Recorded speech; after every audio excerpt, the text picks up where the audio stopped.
entre el alma y el cuerpo, que tan pronto el creyente parte de este mundo, va inmediatamente a la presencia del Señor. La doctrina del sueño del alma se popularizó en el siglo XIX, sobre todo entre los adventistas del séptimo día, pero la realidad es que cuando un creyente muere, su cuerpo queda en la tumba, pero su alma parte inmediatamente a la presencia del Señor.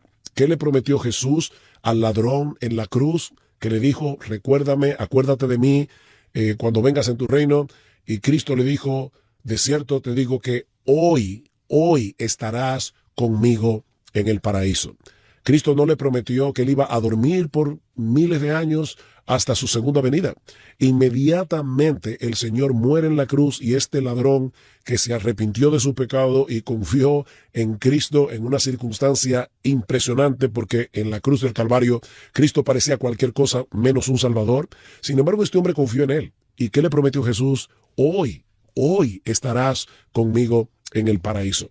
Es por eso que el apóstol Pablo, en Filipenses capítulo 1, llega a decir que teniendo el juicio delante y no sabiendo si él iba a ser absuelto o si iba a ser condenado, él expresa su deseo, su anhelo y esperanza de que en nada sería avergonzado, dice él, sino que Cristo será exaltado en mi cuerpo, ya sea por vida o por muerte, pues para mí el vivir es Cristo y el morir es ganancia.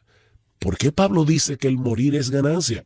Bueno, él sigue explicando, pero si el vivir en la carne, esto significa para mí una labor fructífera, entonces no sé cuál escoger, pues de ambos lados me siento apremiado, teniendo el deseo de partir y estar con Cristo, pues eso es mucho mejor.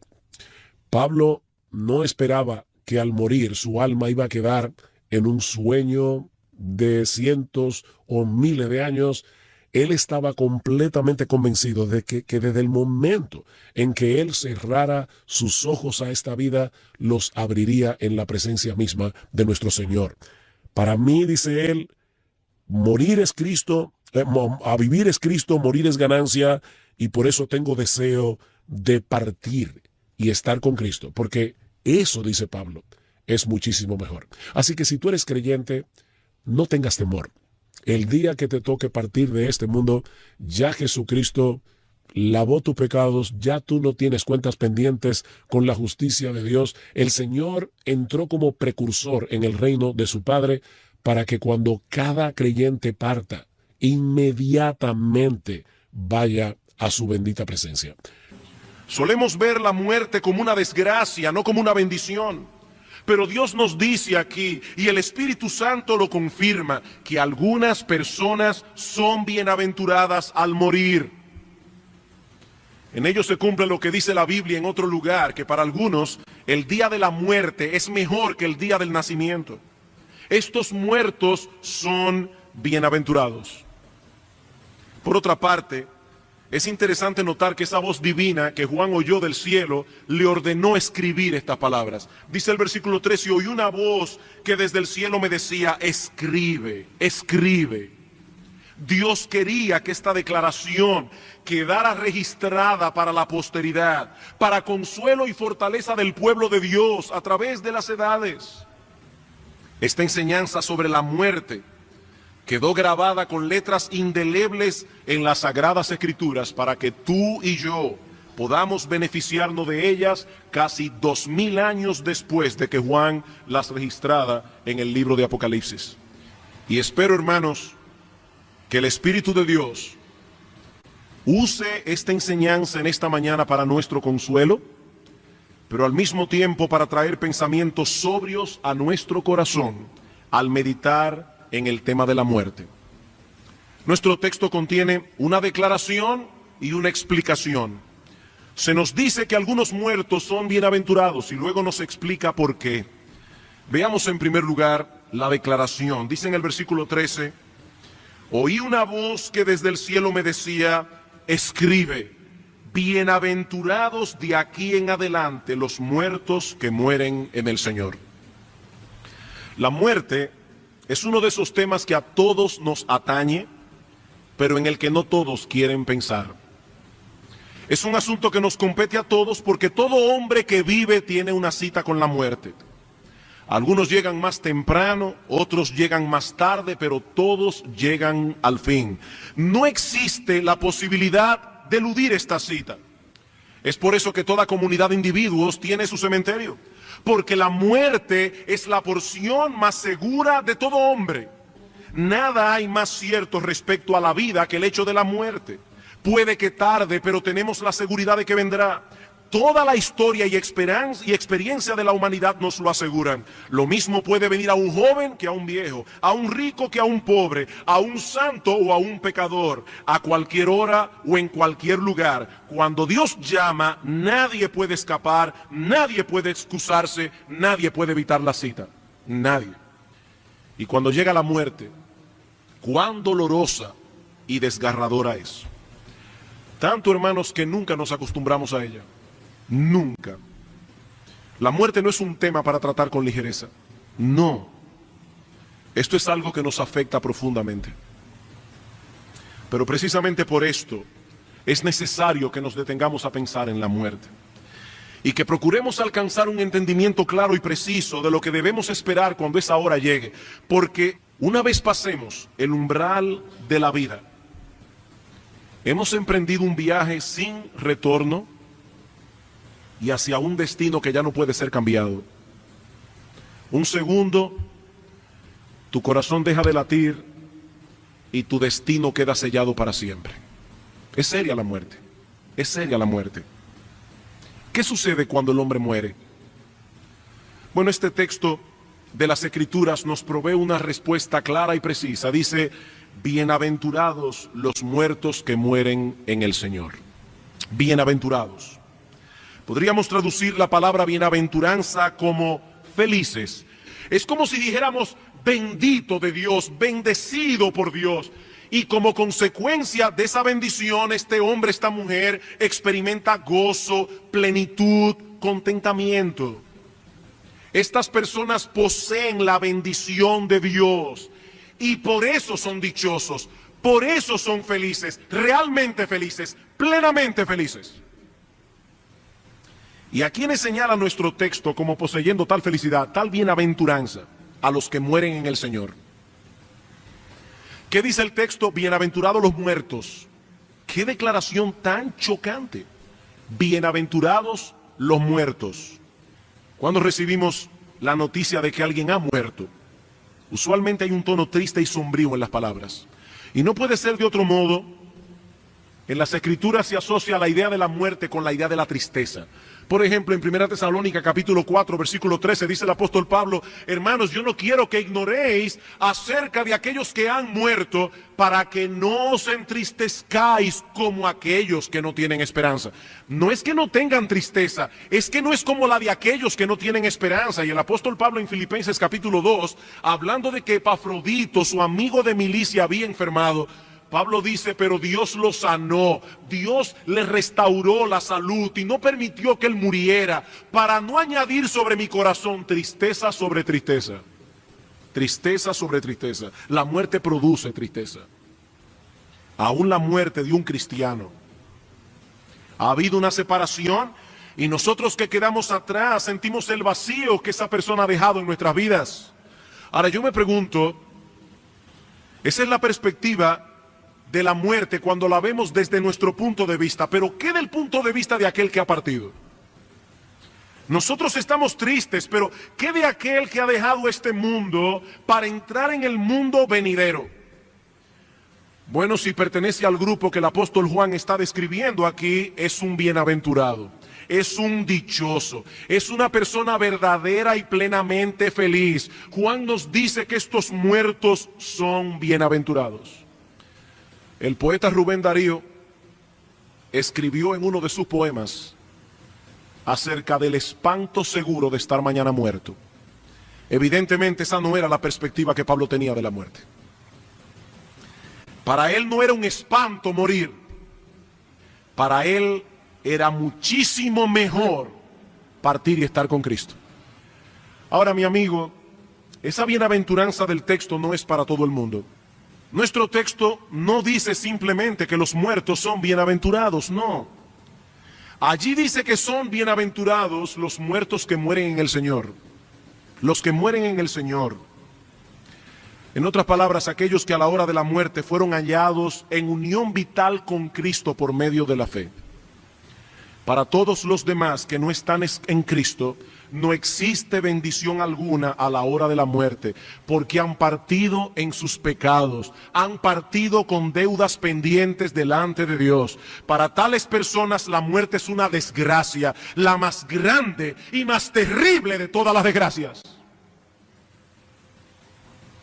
Robert Murray McCheyne, un gran predicador del siglo pasado, hablando de los que mueren en Cristo, sin Cristo, de los que mueren sin Cristo, dijo lo siguiente: pueden poner tu cuerpo en un ataúd espléndido, imprimir tu nombre en la tapa con letras de plata, pueden traer una compañía de dolientes vestidos con solemnes trajes negros, pueden hacer descender el ataúd lentamente en la tumba y esparcir el césped más verde sobre él. Pueden preparar el terreno para que allí crezcan las flores más dulces, cortar una piedra blanca y grabar en ella un gentil epitafio a tu memoria, pero aún así sigue siendo el funeral de un alma condenada. Solo los que mueren en Cristo son bienaventurados, porque por medio de la fe en Él han obtenido el perdón de todos sus pecados, y a la hora de la muerte no tenían deudas pendientes con la justicia de Dios. Mi amigo, yo sé que esa palabra pecado no está de moda en estos días, pero Dios la toma tan en serio que envió a su Hijo Jesucristo a morir en una cruz para resolver la enorme dificultad que esos pecados han generado en la justicia de Dios. Dios tiene problemas con el pecado, porque Dios es justo, perfectamente justo. ¿Cómo nos molesta cuando nosotros somos víctimas de una injusticia? ¿Cómo nos molesta?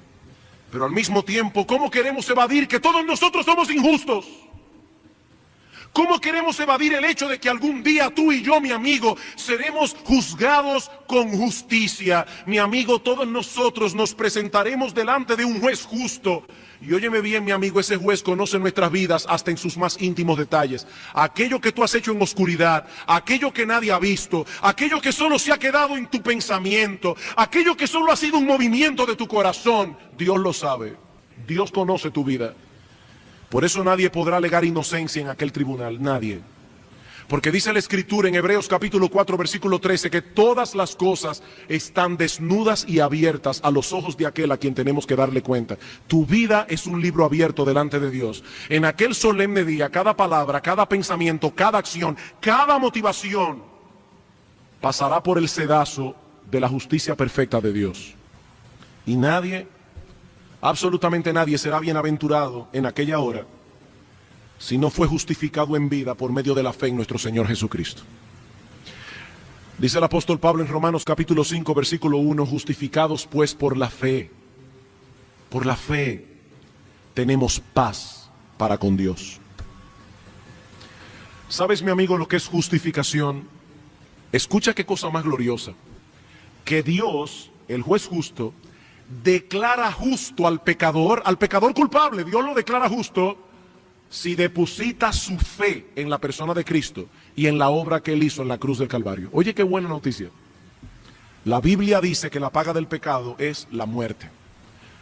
Por cuanto Dios es justo, esa deuda no se puede quedar sin pagar. Pero en su amor infinito su Hijo vino a pagarla. He ahí el amor de Dios. La segunda persona de la Trinidad, Dios el Hijo, se encarnó voluntariamente. Y voluntariamente fue a la cruz a pagar por los pecados de todos aquellos a quienes Él vino a salvar. Y ahora reciben el beneficio de esa muerte todos aquellos que creen. Todos aquellos que creen. Esa es la buena noticia del Evangelio, amigo mío, que hay perdón en Cristo para todo aquel que cree. La salvación no depende de tu esfuerzo. La salvación no depende de tu religión. La salvación no depende de la iglesia a la que perteneces. Mi amigo, la salvación depende enteramente de Cristo y de lo que Él hizo en la cruz para salvar a pecadores. Porque Dios solo acepta como buena y válida una justicia tan perfecta como la de Él. Y solo Cristo tiene esa justicia. Y Cristo te ofrece, mi amigo, gratuitamente poner su justicia en tu cuenta por medio de la fe. Qué gloriosa noticia, la noticia del Evangelio. Salvación gratuita por medio de la fe. Por eso dice el apóstol Pablo, dando su currículum en Filipenses capítulo 3 y diciendo todo lo que él era cuando no era creyente, dice Pablo, pero cuantas cosas eran para mí ganancias, yo las he estimado como pérdidas por amor de Cristo. Y aún hoy estimo todas las cosas por basura, con tal de ser hallado en él, no teniendo mi propia justicia, que es por medio de las obras, sino la justicia de Dios por medio de la fe en Cristo. Justicia de Dios por medio de la fe. Si la muerte nos encuentra unidos a él por la fe, obtendremos la bienaventuranza de la que habla Apocalipsis capítulo 14. De lo contrario, solo obtendremos en aquel día la más terrible de nuestras desgracias, porque estaremos eternamente separados de Dios, eternamente separados de la bendición que emana de su presencia segundo tras segundo. La bienaventuranza de nuestro texto no es para todo el mundo. No, no lo es. Es para los que mueren en Cristo. Es para los que son reconciliados con Dios por medio de la fe. Es para aquellos que al morir se encuentran vestidos de la justicia perfecta de nuestro Señor, habiendo encontrado en Él perdón y misericordia. He ahí la declaración de nuestro texto: bienaventurados los que mueren en el Señor. Veamos ahora la explicación. Versículo 13. Oí una voz que desde el cielo me decía: escribe, bienaventurados de aquí en adelante los muertos que mueren en el Señor. Sí, dice el Espíritu. He aquí la explicación. ¿Por qué son bienaventurados? Descansarán de sus trabajos, porque sus obras con ellos siguen. ¿Por qué son bienaventurados los muertos que mueren en el Señor? Por dos razones. En primer lugar, porque descansarán de sus trabajos. Descansarán. La escena que nosotros tenemos aquí es la del labriego que se dirige cansado a su hogar después de una ardua labor en el campo. Así es la muerte para el cristiano. La llegada al hogar, donde encontrará finalmente reposo y descanso. Descansarán de sus trabajos. Todas las aflicciones que debemos experimentar cada día en este mundo caído, por causa de nuestros pecados, por causa de los pecados ajenos, habrán terminado para siempre. Hermanos, llegará el día cuando nuestras almas serán completamente purificadas. Nunca más tendremos problemas con nuestro mal temperamento. Nunca más tendremos problemas con nuestra falta de control, con nuestra impaciencia, nuestra irritabilidad, nuestros malos pensamientos, nuestra obstinación, nuestro egoísmo, nuestro orgullo. Nunca más. Nunca más sentiremos vergüenza por haber hecho algo que no debimos hacer o porque lo que debimos hacer no lo hicimos. Todo vestigio de orgullo, de egocentrismo, de desconsideración, de ingratitud, habrá sido total y definitivamente eliminado. Nunca más sentiremos apatía por las cosas espirituales. Nunca más lamentaremos nuestra falta de amor a Dios, nuestra falta de celo, nuestra falta de devoción y de entrega. Nunca más. Hoy pedimos a Dios que nos libre del mal. Y esa oración será contestada algún día en su máxima expresión, porque seremos librados del mal totalmente. Dios responde esa oración aquí y ahora, pero la respuesta final y absoluta de esta oración nos aguarda en el cielo. Allí amaremos a Dios con todo nuestro corazón, con toda nuestra alma, con toda nuestra mente, con todas nuestras fuerzas, sin que ningún vestigio del mal se interponga entre nosotros y Él. Mi hermano querido, aliéntate con esta promesa. Pero no solamente seremos librados de nuestros pecados, sino también de las consecuencias que producen en nosotros los pecados de otros. Nadie murmurará contra nosotros. Nadie nos quitará lo que es nuestro. Nadie nos estorbará en ningún sentido. Nunca más. Descansarán de sus trabajos. El Señor dijo a sus discípulos: en el mundo tendréis aflicción. En el mundo tendréis aflicción. Vivimos en un mundo que no ama a Dios. Vivimos en un mundo que no ama los caminos de Dios, donde muchas veces los malos parecen triunfar. Hermanos, este es un mundo bizarro. Aquí se alaba al malo. En este mundo se exalta al perverso. Las prostitutas de Hollywood son famosas en este mundo, no las mujeres piadosas. Este es un mundo bizarro, hermanos. En el cielo el mundo es al derecho. Allí se exaltará al que debe ser exaltado. No al rico y al famoso, al piadoso y al santo. Aquí se le rinde pleitesía al hombre que tiene una cuenta de bancos abultada. Eso es basura delante de Dios. Ese no es el parámetro por el que Dios mide a un hombre. El parámetro por el que Dios mide a un hombre es su fidelidad, es su devoción, es su entrega a Dios. Cuando estemos en la presencia de Dios, los parámetros serán correctos. Qué descanso, ¿eh? Qué descanso vivir en un mundo que funciona al derecho. El libro de Apocalipsis recalca esto una y otra vez. Vayan por un momento a Apocalipsis capítulo 7. Hermanos, ¿qué nos espera del otro lado de la muerte?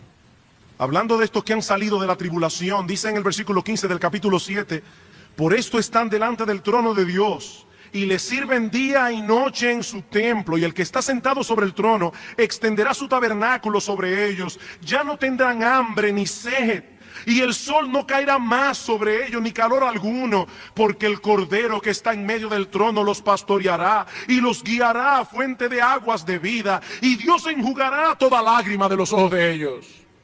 Apocalipsis capítulo 21, versículo 3, y oí una gran voz del cielo que decía, he aquí el tabernáculo de Dios con los hombres, y Él morará con ellos, y ellos serán su pueblo, y Dios mismo estará con ellos como su Dios.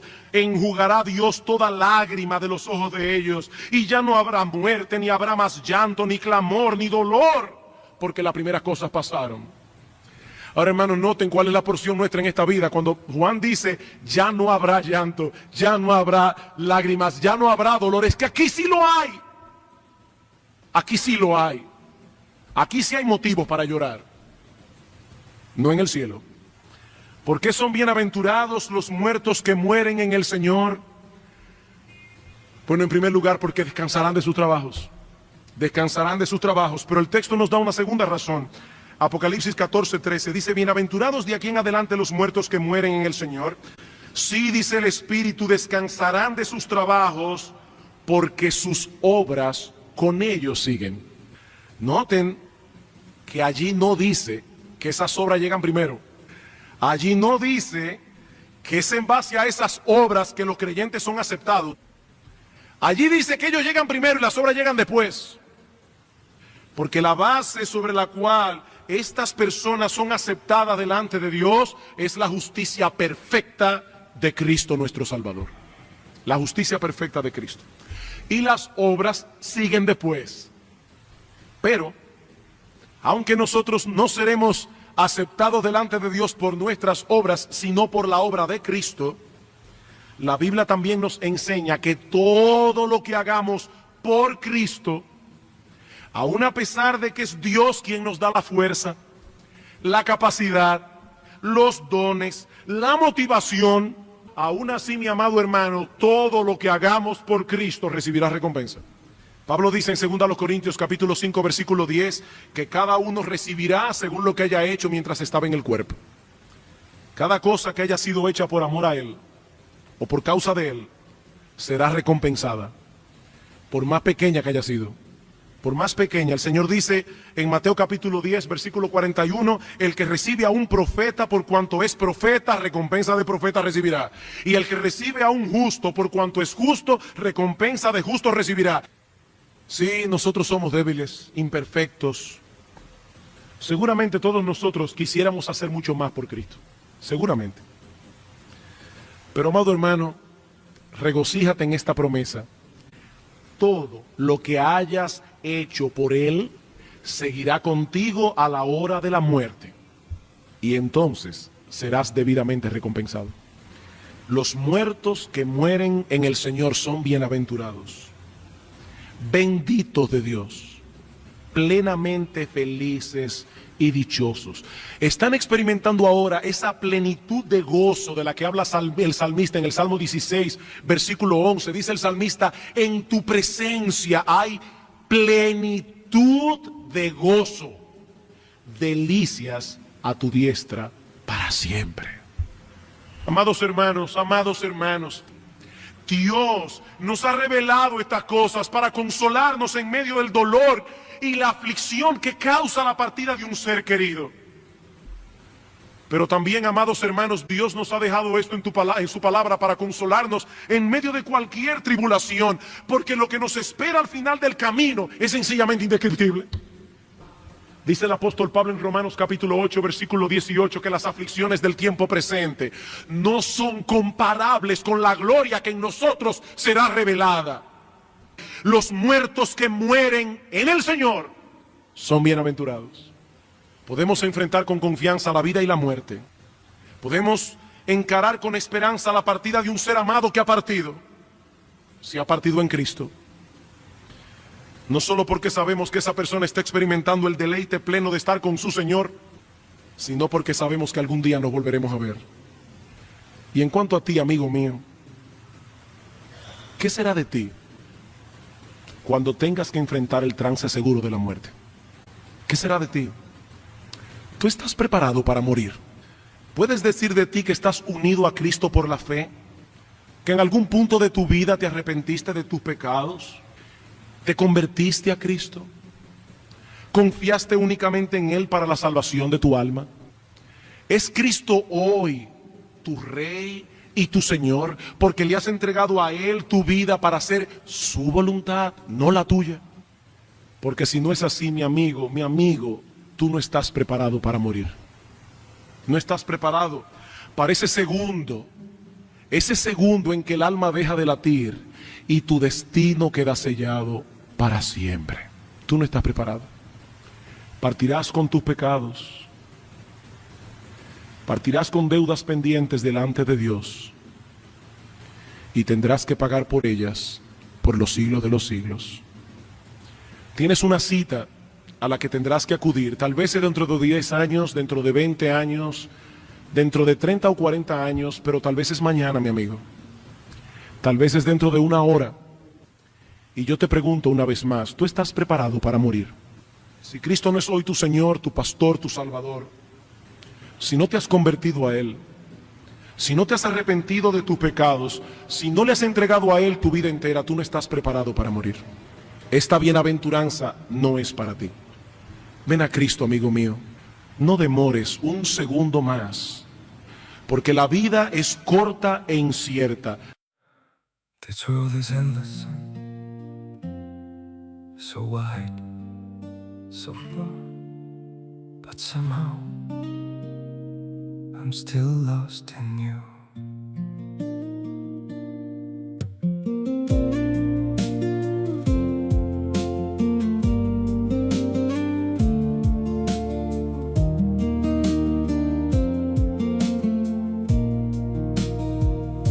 The streets are full of moving shadows, countless places I could go.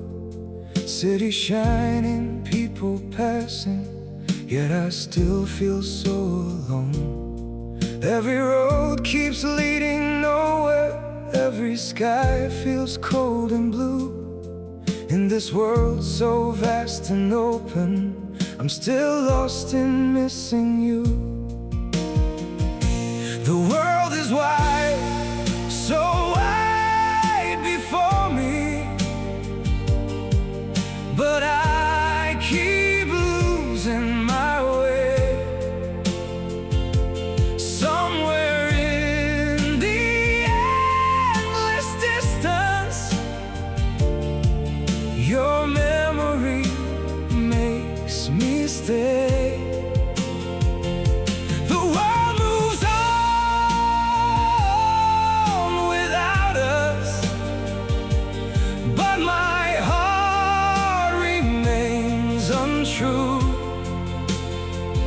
For no matter where these feet may wander,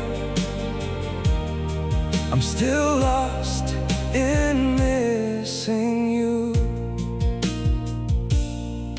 I have tried to outrun silence, tried to leave your ghost behind, but your name still echoes softly through the corners of my mind. The world is wide, so wide before me,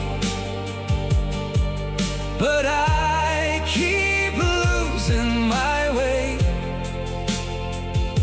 Somewhere in the endless distance, your memory makes me stay. The world moves on without us, but my heart remains untrue. For no matter where these feet may wander, I'm still lost in missing you. Maybe someday I'll stop searching for your face in every crowd, but until that day, this broken heart will keep calling your name out. The world is wide, so wide before me, but I keep losing my way. Somewhere in the endless distance, your memory makes me stay. The world moves on without us, but my heart remains untrue. For no